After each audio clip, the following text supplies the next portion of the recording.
ప్రభువుని ప్రేమించాడు కనుక ప్రభువుని ప్రేమించిన దానికి రుజువుగా అబ్రహాము దేశాన్ని విడిచాడు, బంధువులను విడిచాడు, రక్త సంబంధికులను విడిచాడు. తన ప్రాణమును కూడా లక్ష్య పెట్టకుండా అక్కడికి వెళ్తే అవసరాలు తీరతాయో తీరవో, మేలు జరుగుతుందో కీడు జరుగుతుందో, అప్పటి వరకు ఇంత భక్తి ఎవరు చేయలేదు ప్రియులరా.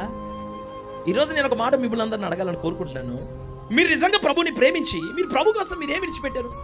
ఈ రోజున భక్తి అంటే ప్రభుని ప్రేమించడం అంటే చాలా మంది చెప్పే సాక్ష్యాలు ఏంటి చెప్పిన, దేవుని స్తోత్రం, మీ అందరికీ వందనాలండి, నేను ప్రభుని ప్రేమించడాన్ని బట్టి నాకు ఎకరం పొలం ఇచ్చాడండి దేవుడు. నిజంగా చెప్పాలంటే అసలు నా దగ్గర మార్చులు లేవండి. ఇంతకుముందు నేను సింగిల్ ఇడ్లీ తిన్నాను, ఇప్పుడు 4 ఇడ్లీ తిను, గడపలో పట్టకుండా తిను, నో ప్రాబ్లం.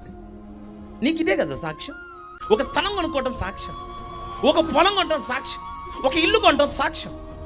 నిజంగా ఆయనను ప్రేమించేవాడు చెప్పాల్సిన సాక్ష్యం, నేను యేసయ్య కొరకు ఈ లోకమంతటిని విడిచిపెట్టాను, ఆ దేశము కొరకు నేను అడుగులు వేయటానికి ఇష్టపడ్డాను అని చెప్పగలిగిన వాడు ఈ రాత్రి మీలో నిలబడగలిగితే, అబ్రహామును ఆశీర్వదించిన రీతిగానే ఈ రాత్రి నా దేవుడు మిమ్మల్ని అందరిని ఆశీర్వదించి పంపిస్తాను.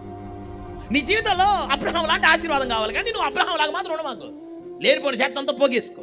నువ్వు మున్సిపాలిటీ బండి లాగుండి నిన్ను తీసుకొని పోయి నీ బండిలోని ముఖ్యమంత్రిని కూర్చోబెట్టమంటారు. దాంట్లో నువ్వు మున్సిపాలిటీ బండివి. నువ్వు నీ నిండా శక్తే, నీ నిండా దుర్మార్గతే, నీ నిండా అవిధేయతే, నీ నిండా లోకాశలే, నీ నిండా మూర్ఖత్వమే.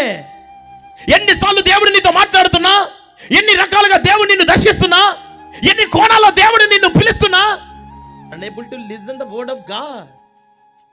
ఆయన మాట విని ఆయనను ప్రేమించిన బిడ్డగా ఆ మాట కొరకు ఒక అడుగు ముందుకు వెయ్యాలన్న ఆలోచన, దేవునిలో ముందుకు కొనసాగించబడాలన్న అసమర్పణ, అప్రతిష్ట ఈ పూట నీకు లేదు. రాజీ పడిన భక్తి నువ్వు చేసింది, నువ్వు ఎట్ట దీవించబడతావు అనుకున్నావు?